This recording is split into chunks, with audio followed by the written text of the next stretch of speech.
Okay, secondary benefits. So again, what are the top lifestyle changes? Let's move to the first one, exercise. Here's a quote from the Harvard Mental Health Letter. Aerobic exercise is, quotes, a healthful, inexpensive, and insufficiently used treatment for a variety of psychiatric disorders. That was written about 5 years ago. It's way clear now that that's an understatement, if anything. So what are the benefits of exercise? Well, exercise has both preventive and therapeutic effects. It's preventive for depressive disorders, for anxiety disorders, and for a variety of cognitive losses.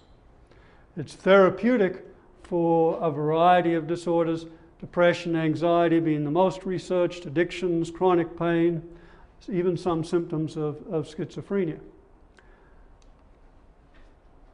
What are the cognitive gains from exercise?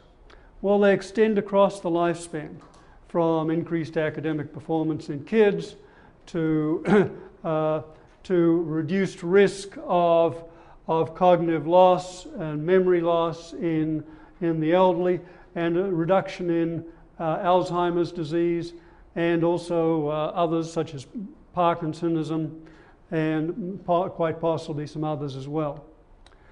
Now, for the elderly, exercise offers 4 kinds of good news. First, it seems to work with all populations that have been investigated to date, even people who already have onset Alzheimer's, early stage Alzheimer's. These people improve. They're not cured, of course, but they do improve. The effects can be quite large. There's up to a 45% reduced risk of Alzheimer's in people who with a regular exercise program. That's a huge reduction. Remember, we are talking about millions and millions of people in this country alone with an epidemic washing on our shores in the future. Very, very fortunately, the improvements extend across multiple mental functions, all the way from simple psychomotor functions up to executive functions like planning, coordination, etc. And that is doubly good news, because it's the executive functions, the higher order cognitive capacities, which are most age sensitive, where the neural losses are most clearly evident, and where the reversal by exercise is most clearly evident. So these are 4 kinds of good news for the elderly in terms of exercise and its potential for both preventing and ameliorating age-related cognitive declines of various kinds. What kinds of exercise work? Well, both aerobic and weight training do it, and the combination seems to be even more effective. Benefits are apparent within a month, but they continue improving over 6 months. And here, this is one thing I was very disturbed to learn. You have to do at least 30 minutes per session, which was most upsetting. I had to increase the length of my walks and time, et cetera, et cetera. But apparently it seems like there's a threshold effect. And although there are all sorts of physical benefits and possibly mood benefits for shorter exercise periods, it seems like there's a threshold of about 30 minutes to really get cognitive gains. No one's clear why, but that data seems to be pretty clear. And contemporary research is substantiating the claim of John Adams, our second president, who said, "Old minds are like old horses. You must exercise them if you wish to keep them in working order." Okay, how does exercise do its thing? Well, there are we can look at neural, psychosomatic, physiological, psychological effects. At the neural level, there are multiple changes both in the cortex and the hippocampus being particularly interesting, where you get new neuron formation, increased neuronal interconnections, and neuronal preservation.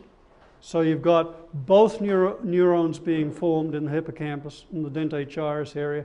You've got neurons being maintained, i.e. the death rate for neurons goes down. You've got increased interconnections, and you've got increased neurotrophic factors. Physiological factors include possible endorphin release, the so-called runner's high.